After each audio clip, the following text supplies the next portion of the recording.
Reduksi diagram blok. Tujuan dari reduksi diagram blok adalah untuk menyederhanakan sebuah diagram blok dengan menggunakan bentuk ekuivalennya. Jadi ada bentuk asal,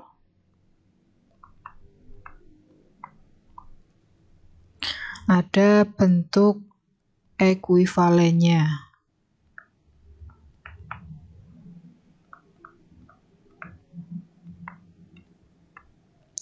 Yang pertama, untuk bentuk asalnya ada sebuah input, kemudian ada proses G, kemudian ada output, outputnya masuk sebagai input proses H, kemudian ada keluaran. Untuk bentuk ekuivalennya, yaitu menjadi ada input, kemudian prosesnya G dikalikan dengan H, kemudian ada outputnya. Bentuk asal berikutnya ada dua proses. Prosesnya adalah G dan H, disusun secara paralel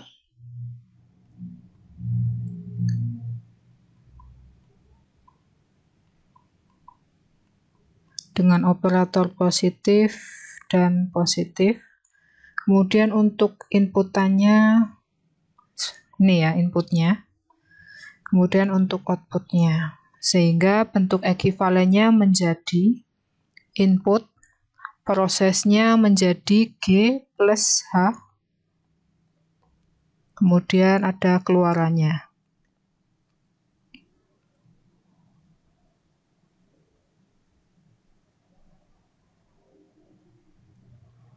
Berikutnya ada sebuah input, kemudian ada operatornya, operator inputnya positif, kemudian untuk feedbacknya bisa positif, bisa negatif.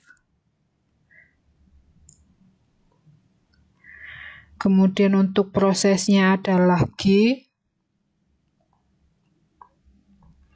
kemudian ada keluarannya. Keluarannya diumpan balikan terhadap H pada inputnya, sehingga bentuk ekuivalennya menjadi input, prosesnya adalah G per 1 plus minus G dikalikan dengan H,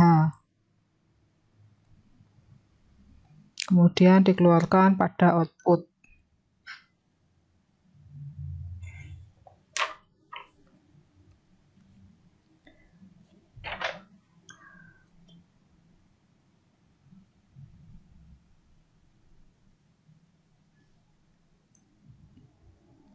Kemudian berikutnya ada input, prosesnya adalah G,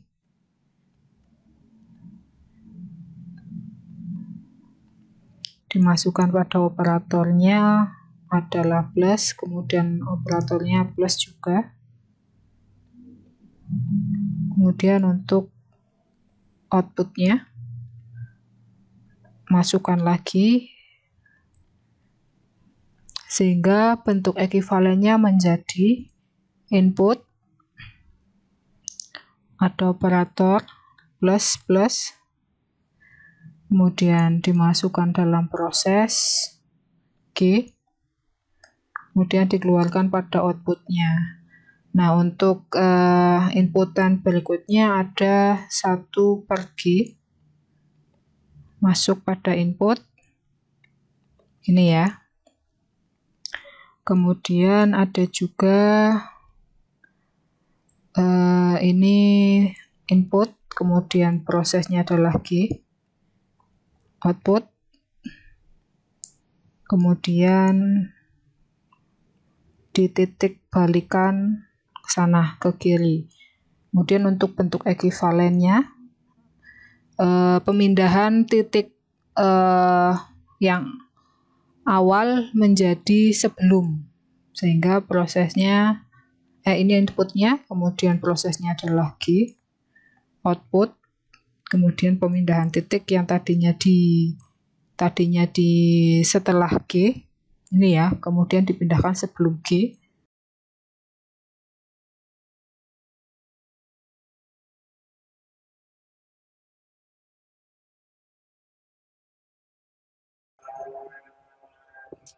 Untuk contoh dari reduksi diagram blok, saya tuliskan dulu gambarnya. Ada sebuah input XS, kemudian ada operatornya. Untuk operator inputnya adalah plus, kemudian ada feedbacknya. Kemudian prosesnya adalah G1.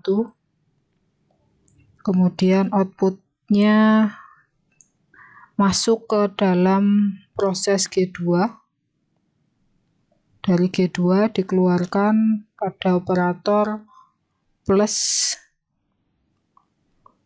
kemudian dikeluarkan pada output YS. Dari output G1 ada feedback terhadap inputnya, yaitu sebesar G3.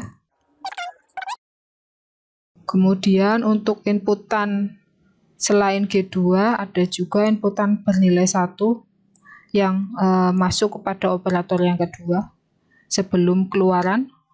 Untuk mereduksinya kita hitung dulu yang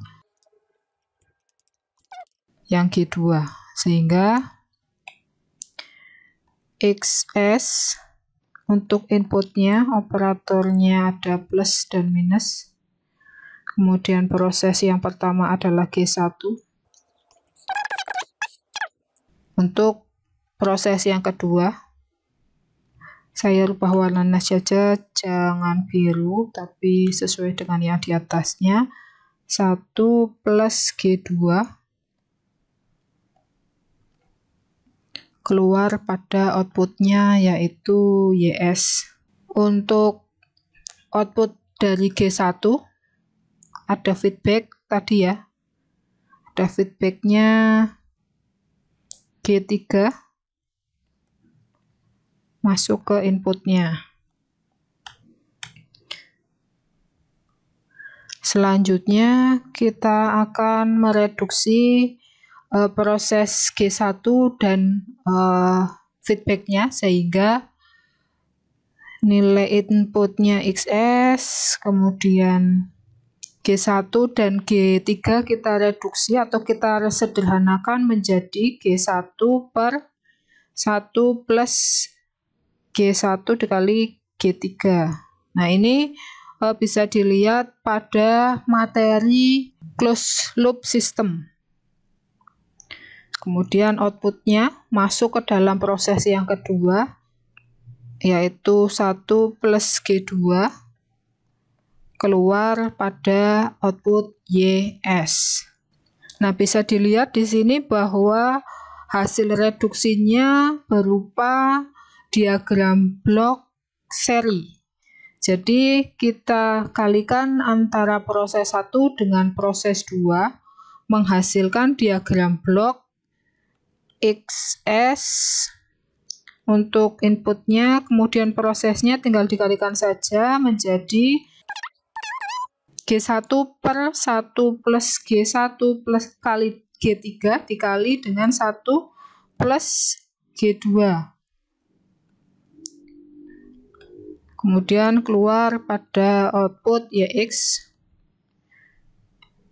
Kita sederhanakan lagi untuk diagram bloknya yang telah direduksi menjadi XS untuk inputnya, kemudian prosesnya menjadi G1 plus G1 dikali G2 per 1 plus G1 dikali G3. Nah, ini untuk hasil reduksi atau penyederhanaan dari diagram blok contohnya. Berapa nilai fungsi transfernya? Fungsi transfernya adalah YS per XS sama dengan G1 plus G2 dikali G1 per 1 plus G1 dikali dengan G3.